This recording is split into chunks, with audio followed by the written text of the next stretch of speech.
마침내라는 제목으로 우리가 오늘 같이 말씀을 나누기 원합니다. 광풍에 휩쓸려가던 배가 주님이 예언하시고 약속하신 그대로 여러분 구원을 얻게 됩니다. 하나님께서 그 일들 행하시는 방법들은 우리가 계속해서 이 사도행전의 27장의 말씀 보면서 보게 되고 있는데요, 하나님이 어떤 일을 하시기 전에 오늘 성경에 보면 우리에게 먼저 주시는 게 있었죠. 그게 무엇이었습니까? 약속의 말씀이에요. 약속의 말씀. 그런데 그 하나님이 주신 약속의 말씀이 성취되어지기 전까지 무엇이 있음을 우리가 보게 되는 거예요? 많은 과정이 있는 거예요. 그 말씀이 이루어지기까지의 과정이 있는 것입니다. 하나님께서 분명히 약속의 말씀을 주셨는데 어떤 일이 일어났냐면, 선원들이 이 배가 육지에 가까워지는 것들을 알고 여러분 자기들만 살기 위해서 도망치려고 하잖아요. 그래서 구명보트를 내리려고 하는 일들이 있었고, 그때 어떻게 했습니까? 다 끊어버렸습니다.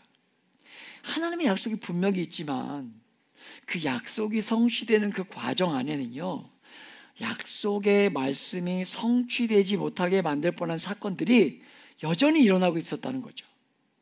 오늘 우리가 말씀해 보면 또 어떤 어려움을 여러분 겪고 있습니까? 41절에 보면 배를 걸매 이렇게 기록되어 있는데, 배가 해안가로 이렇게 들어가면서 이 두 물이 합쳐지는 어떤 지점에 배가 걸리는 거죠. 지금 배가 걸리고 있는 거예요. 그러니까 아마도 이 두 물이 만나는 지점에 있었던 어떤 모래사장과 같은 이제 그런 곳이었던 것 같아요. 그래서 앞부분이, 배의 앞부분과 뒷부분이 다 깨어질 듯한 그런 위기에 마주하게 되었다는 것입니다. 뿐만 아니라 오늘 또 어떤 일이 일어나고 있습니까? 이로 인해서 42절에 보면 같이 다시 한번 읽어볼까요? 42절 시작. 군인들은 죄수가 헤엄쳐서 도망할까 하여 그들을 죽이는 것이 좋다 하였으나. 아멘. 당시 로마법에 의하면 이 죄수를 호송하던 군인이 죄수를 잃어버리면 자기의 생명으로 이 죄수의 생명값을 대신했다고 해요. 그래서인지 우리가 정확하게 알 수는 없지만 우리가 유추해 보게 되는 것은 어떻게 하고 있는 거예요? 그러니까 죄수가 없어지고 도망치면 자기 생명값을 대신 내야 되는데, 그러면 죄수가 죽으면 그 시체를 가져가면 괜찮은 건가? 이런 생각들을 가지게 되는데, 어쨌든 죄수들을 죽이려고 합니다. 죄수를 도망치게 놔두지 않고 죽이려고 하는 일들이 일어나게 돼요. 약속의 말씀이 주어졌는데, 어떤 약속의 말씀이죠? 구원받을 거란 약속의 말씀이 이미 주어졌는데, 여러분 그 약속의 말씀이 무색해질 만큼의 이 반복적으로 말씀을 거슬러가는 일들이 오늘 바울의 여정 가운데 일어나고 있었다는 거예요. 분명히 약속의 말씀이 있는데, 사랑하는 여러분, 우리가 이 땅을 살아가다 보면 하나님의 말씀을 붙들고 사는 게 어렵다라고 느껴질 때가 많이 있지 않습니까? 왜 그렇습니까? 약속의 말씀이 있는데 그 말씀대로 우리의 삶이 되어진다고 여겨지기보다 그 말씀을 거슬러가는 일들이 많이 생기기 때문일 것으로.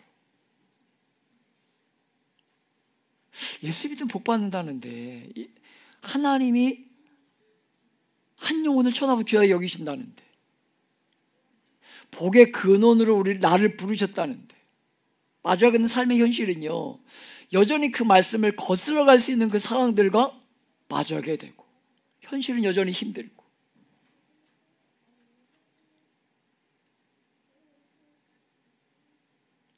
여러분, 그래서 선원들은 도망치려고 했고, 사람들은요 먹지 못해서 죽기 일보 직전이었다는 거죠. 약속의 말씀이 분명히 있는데 배는 상륙하지 못하고 배가 깨져요. 구원받을 거라고 했는데 깨지고 있어요. 그러니까 죄수들은 도망치려고 하고 그 죄수들이 도망치면 자기 생명이 위협을 느끼니까 군인들은 다 죽이려고 그래요. 하나님의 말씀이 우리에게 주어졌을 때 여러분 그 약속의 말씀이 성취되어질 때까지 말씀과 너무나 관계없어 보이는 이 상황과 일들이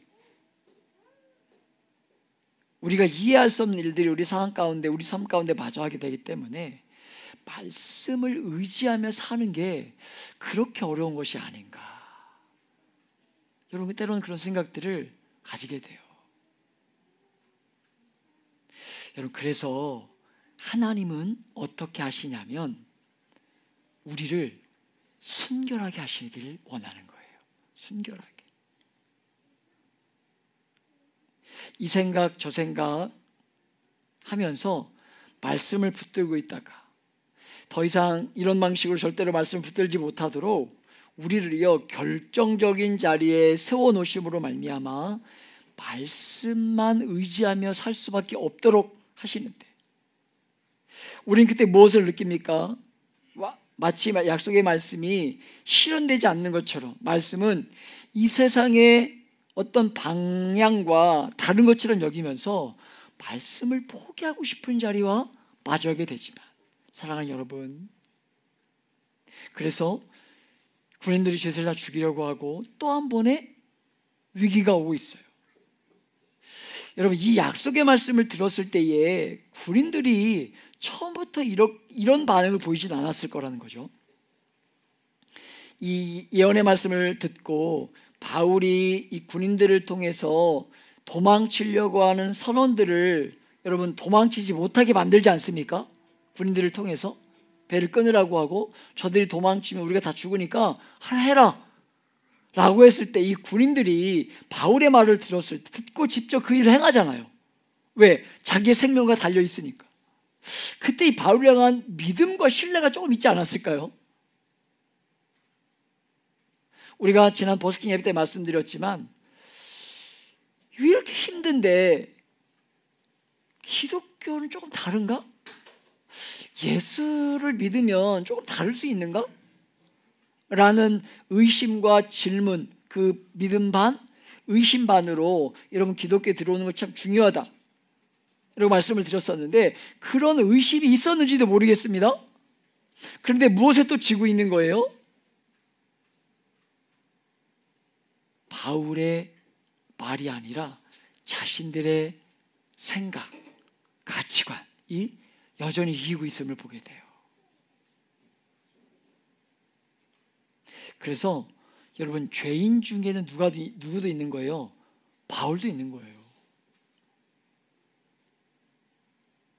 사랑하는 여러분, 말씀을 따라 사는 일에 이렇게 많은 위기와 어려움이 있는 거예요. 제가 오전에 어린 예배를 드리면서 우리 한 친구에게, 오랜만에 온 친구에게 이제 우리 교회에도 10대가 생겼습니다. 10대 아이들이 있어요. 질풍노도의 시기에 접어들고 있는 10대 아이들이 있어요. 그런데 인생이 10살 살아보니까 만만하더냐? 이렇게 했더니 그렇지 않대요. 10살 인생도 그렇게 얘기해요. 만만치 않더래요. 여러분 그런데 이건 20살에 물어봐도 똑같고요. 30살에 물어봐도 똑같고 40살에 물어봐도 똑같고요. 여러분 70살에 물어봐도 똑같아요. 인생이 만만치 않아요.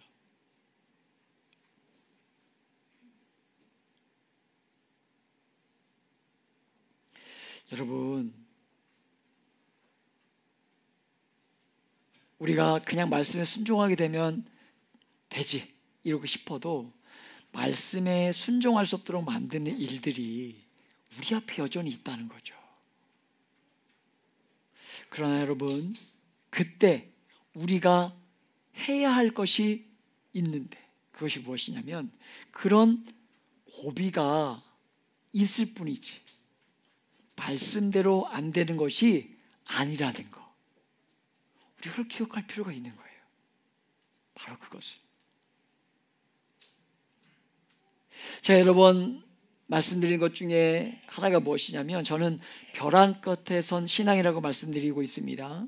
정말 코앞에 벼랑과 마주하게 하실 뿐만 아니라 떠밀려 떠밀려서 보이지 않는 깊이조차 알 수 없는 그곳으로 한 걸음 옮기게 하시는데, 여러분, 그런 일들을 거듭거듭 경험할수록 경험되는 것이 무엇이냐면 믿음이에요. 믿음.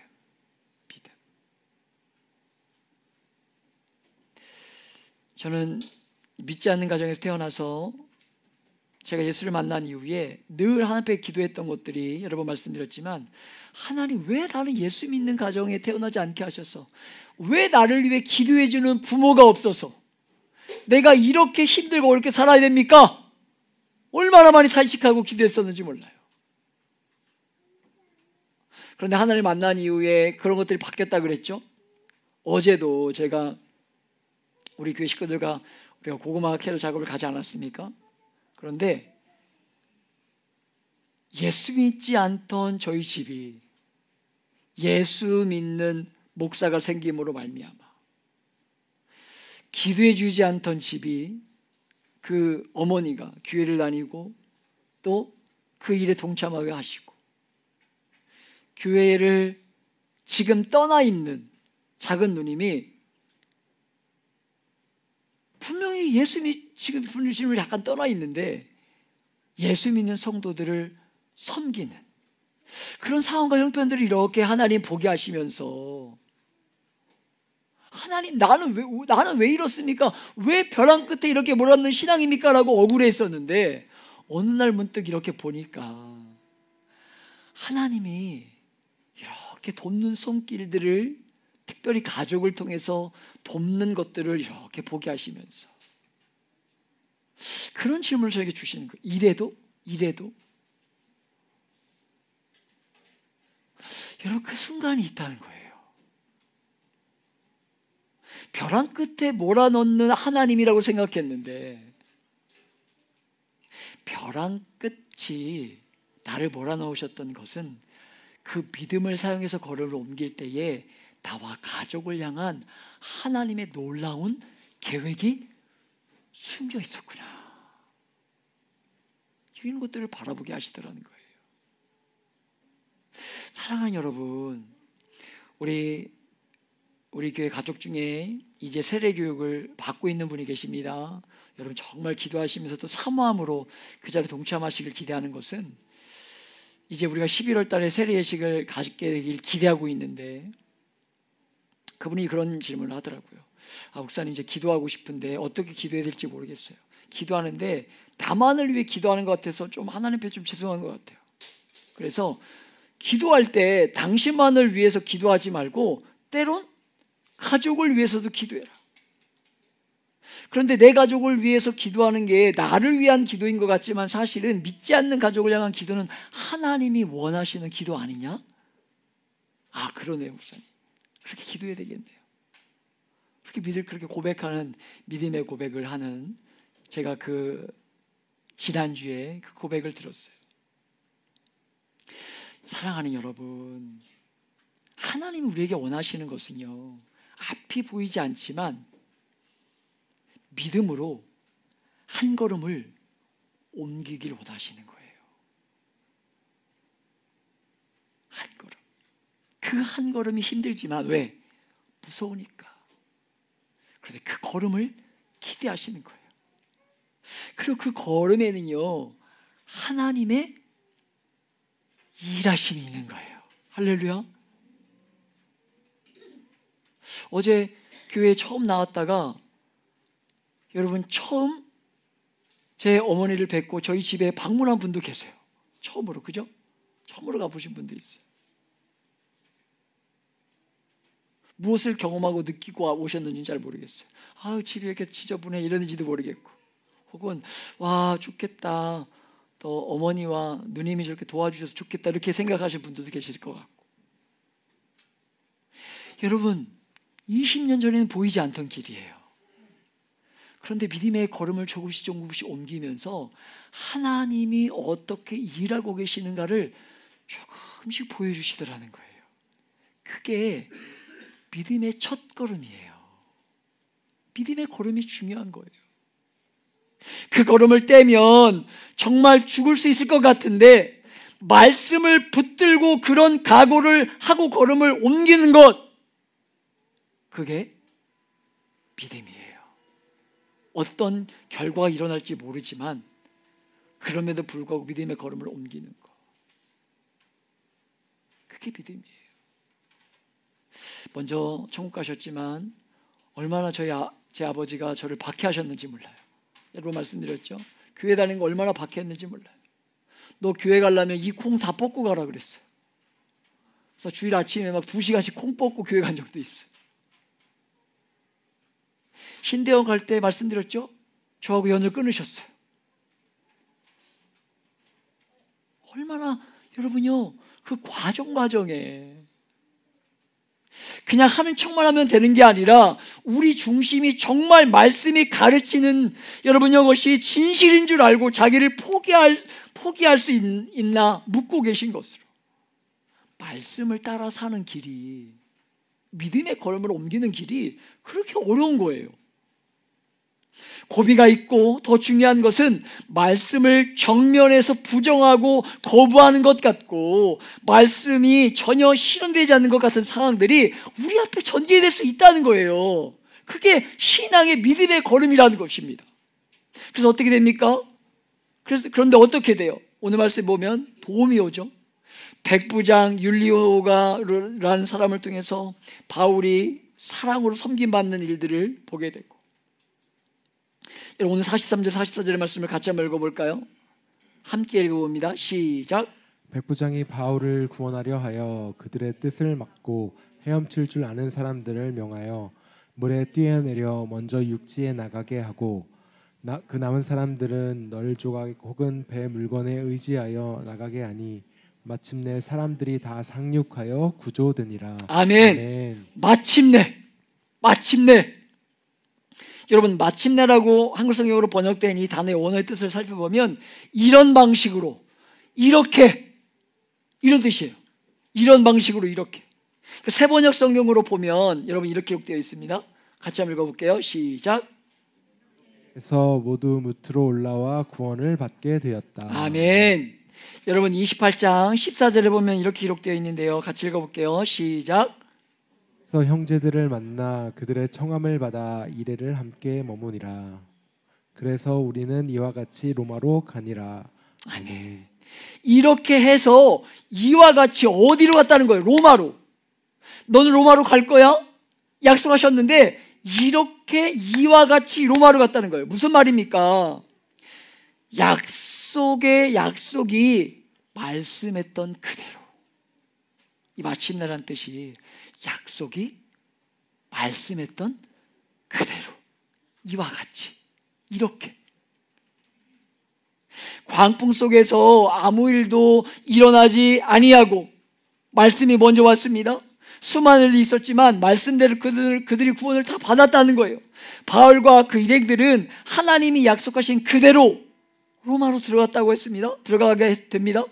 사랑하는 여러분, 로마로 들어가는 것은 정말 엄청난 사건으로, 우리가 다음에 보겠지만 복음이 이 로마로 들어갔다는 것은요 엄청난 사건이에요. 주님께서 사도행전 1장 8절에서 뭐라고 말씀하셨어요? 제자들에게 뭐라고 말씀하셨습니까? 오직 성령이 너희가 임하시면 너희가 권능을 받고 너희가 예루살렘과 온 유대와 사마리아와 땅끝까지 이르러되 증인이 되리라, 이렇게 말씀하셨는데 정말 복음이 사도들을 통해서 예루살렘과 유대와 사마리아를 넘어서 1차, 2차, 3차 전도 여행을 거치면서 소아시아와 유럽 지역으로 여러분 복음이 들어가면서 당시의 세계 중심지였던 로마, 그 로마까지 지금 복음이 들어가고 있는 것으로, 약속의 말씀이 있었던 것처럼.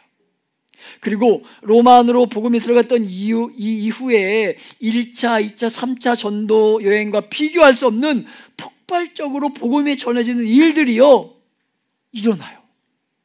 실제적으로 일어납니다. 이런 방식으로 복음이 로마에 들어가고 있었던 것으로 바울과 그 일행들이 로마에 들어가면서 하나님의 신실하게 약속한 그대로 사도행전 1장 8절에 말씀하셨던 그대로 이 사도행전의 제일 마지막 장에 성취는 안 되지만 그 성취의 큰 전망을 열어놓으면서 28장이 끝나요. 28장에 완전히 온 나라가 복음이 되는 것, 복음화되는 것은 아니지만 그 확장성이 열리면서 사도행전 28장이 끝맺힘이 되고 있어요.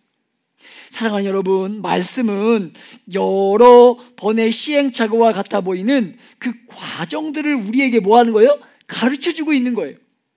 마치 말씀대로 안 될 것처럼 많은 어려움들이 곳곳에 일어났습니다. 그러나 마침내 말씀하신 그대로, 약속해 주신 그대로, 이와 같이, 이처럼 그렇게 많은 사람들이 다 구원을 받고 여러분 복음이 땅끝까지 갈 수 있도록 세상의 가장 중심으로 복음이 들어가기 시작하고 동시에 바울을 향한 하나님 개인의 언약의 약속이 마침내 성취되고 있는 거예요. 여러분 사도행전 19장에서 바울이 3차 전쟁을 마치면서 내가 로마로 가야 하겠다 이렇게 말씀하셨어요.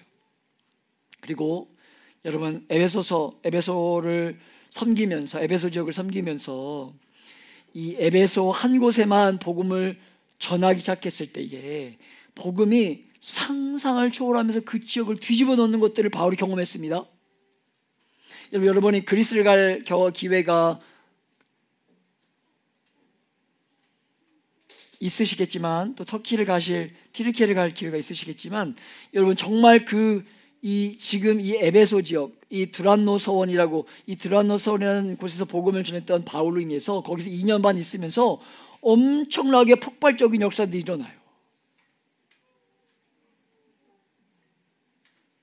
그러면서 그의 눈이 어디로 열리냐면 자기가 로마로 가면 진짜 엄청난 역사가 일어나겠구나 이런 기대감이 열렸던 것이고 여러분 그런 기대를 가지고 어디로 간 거예요? 예루살렘으로 갔잖아요. 예루살렘에 가서 우리가 지금까지 보았지만 경험했던 게 뭐예요? 예루살렘 올라와서 감옥에 갇히죠. 그런 원대한 꿈을 가지고 로마로 가기 전에 예루살렘에 왔는데 감옥에 갇혀요. 그런데 그 감옥 안에서도 하나님이 뭐라고 말씀하십니까? 내가 로마로 갈 거야. 이 약속의 말씀을 주세요. 그럼 뭐합니까? 벨릭스, 베스도, 아그리빠 계속해서 재판을 받고 고난을 받고 죽음의 위협을 받고 여러분 또 로마로 간신히 가게 되는 그 길 가운데 광풍을 만나서 죽을 위기에 처하게 놓이지 않습니까? 그런데 정말 그 말씀대로 실현되고 있는 거죠. 내가 로마로 갈 거야. 사랑하는 여러분, 하나님의 말씀은 반드시 성취되는데 많은 과정을 거치면서 어려움이 찾아올 수 있습니다. 그러나 반드시 성취된다는 것으로 이 세상을 사람들이 여러분 이 세상은요 사람들의 세상이 아닙니다. 이 세상은 하나님의 세상으로 광풍이 일어나고 말씀을 때때로 거슬러 가고 말씀대로 절대로 안 되는 것 같아 보이는 수많은 일들이 우리의 인생 가운데 찾아올 수 있지만 성경이 우리에게 반복적으로 말하는 것은요 말씀대로 이루어진다는 거예요. 말씀대로 하나님의 세상이기 때문에 마침내 하나님을 이길 것이 아무것도 없고 하나님의 뜻대로 성취되는 것, 그것이 오늘 바울 일행의 여정에서 드러나고 있는 거예요. 사랑하는 여러분, 아무리 큰 지혜를 가지고 있어도 하나님을 당할 지혜가 없습니다. 당할 자 없습니다. 우리가 세상을 살아가면서 이 세상이 정말 강해 보이고 강력한 힘이 이 세상을 지배하는 것 같지만 성경이 우리에게 반복적으로 말씀하시는 것이 무엇이냐면 하나님은 여전히 살아계시고 이 세상은 사람들의 땅이 아니라 사람들만의 땅이 아니라 하나님이 계시고 하나님이 통치하고 주관하시는 땅이기 때문에 말씀대로 사는 자들이 마침내 이기게 되게 돼 있다는 것. 말씀대로 사는 자들이 반드시 이기게 돼 있다는 것. 이게 성경이 우리에게 거듭거듭 가르치는 교훈이에요. 동시에 우리가 더 알아야 될 것이 무엇입니까? 이 길은요, 직선이나 지름길이 아니라는 거예요. 말씀대로 반드시 되는데 수많은 곡절과 굴곡을 거칠 수 있다는 것으로, 이것이 우리에게 있어서 얼마나 귀한 일인지 여러분 시간을 지나면서 알게 되지만 당장 당하면서 우리를 지치게 할 수 있다는 거예요. 오늘 풍랑을 만나게 돼서 가야 할 곳으로 배가 가지 못하고, 그러나 틀림없이 우리의 삶에 이와 같은 일이 있을 수 있을지라도 말씀대로 된다, 말씀대로 된다, 말씀대로 된다, 이거 붙들고 가면 된다는 거예요. 하나님의 말씀을 여러분들이 정말 죽기를 각오하고 붙들고 살아가서 여러분의 마음속에 그분을 향한 그 사랑의 순도가 높아지는 그런 일이 일어날 때 우리가 말씀대로 살아내는 힘들을 얻게 되는 거죠. 우리가 계속 보고 있지만 사람들이 얼마나 많은 지혜를 모아서 행로를 결정했습니까? 그들의 경험과 지식과 그 뱃사람의 모든 지식을 가지고 행로를 결정하지 않습니까? 그런데 광풍이 불어버리니까 그 모든 얘기가 숲으로 가잖아요. 여러분 저쪽 유천동 너머 쪽에서 오시는 분들을 매주 경험하고 계시겠지만, 여러분 하루 비 왔어요. 하루 비 왔는데 유천교가 끊겼잖아요. 다리가 끊겼잖아요. 하루 비 왔는데. 여러분 그게 인생이에요. 그게 인생이에요. 인생의 지혜가 이 세상을 살아남는 방법이 아니라는 것을 성경은 곳곳에서 우리에게 가르쳐줌에도 불구하고, 사람들은 하나님의 말씀보다 세상의 지혜가 더 귀한 것처럼, 말씀보다 세상이 더 힘이 있는 것처럼 그렇게 여기게 만든다는 거예요. 여러분 그러나 믿는 자들에게 성경이 끊임없이 요구하는 것은요, 지금 내 눈에 보기에 내가 마주하고 있는 현실이 벼랑 끝 같고 한 걸음만 더 내디디면 아무것도 보이지 않는 그 낭떠러지와 같은 죽을지도 모르는 그런 사람과 마주하게 될지라도 말씀이 원한다는 신뢰를 가지고 한 걸음 옮기길 원하는 거예요. 성도들의 삶은 기본적으로 여러분 세상의 전망을 따라 사는 사람들이 아닙니다. 성도의 삶은 철저하게 하나님의 말씀을 붙들고 살고, 많은 우여곡절이 있을 수 있지만 마침내 말씀대로 이루어진다 라고 믿으면 틀림없다는 거예요. 틀림없다는 거예요. 바울을 향해 얼마나 많은 미움이 있었어요. 예루살렘에 갔을 때 상상할 수 없는 미움이 있고, 돌로 쳐 죽일 위험이 있었고, 계속되는 재판을 받으면서 그 힘들고 어려운 죽음의 위기를 넘으면서 로마로 가고 있는 거잖아요. 여러분 광풍을 만난 이 말씀이 흔들리는 것처럼, 그래서 그렇게 보이죠. 광풍을 만나 말씀이 흔들리는 것처럼 보여요. 그러나 말씀대로 되잖아요. 말씀대로. 사랑하는 여러분, 이 땅에서 안 되면, 이 땅에서 여러분 받지 않을지라도 하나님이 예비하신 복이 저와 여러분과 여러분 자녀 손들 가운데 있는 것임을 의심하지 않기를 축복합니다. 하늘의 복을 쌓는 거예요. 느린 것 같고 남들보다 뒤처지는 것 같고, 그럼에도 불구하고 하나님이 우리에게 원하시는 것, 말씀을 의지해서 가는 삶. 말씀을 의지해서 가는 삶. 말씀을 의지하고 사는 것이 가장 지혜로운 삶임을 여러분 의심하거나 흔들리거나 놓치지 말고 마침내 반드시 이와 같이 이루시는 그 하나님을 신뢰하는 믿음의 걸음이 여러분의 삶의 자리에 풍성히 일어나길 예수님의 이름으로 축복하며 기도합니다.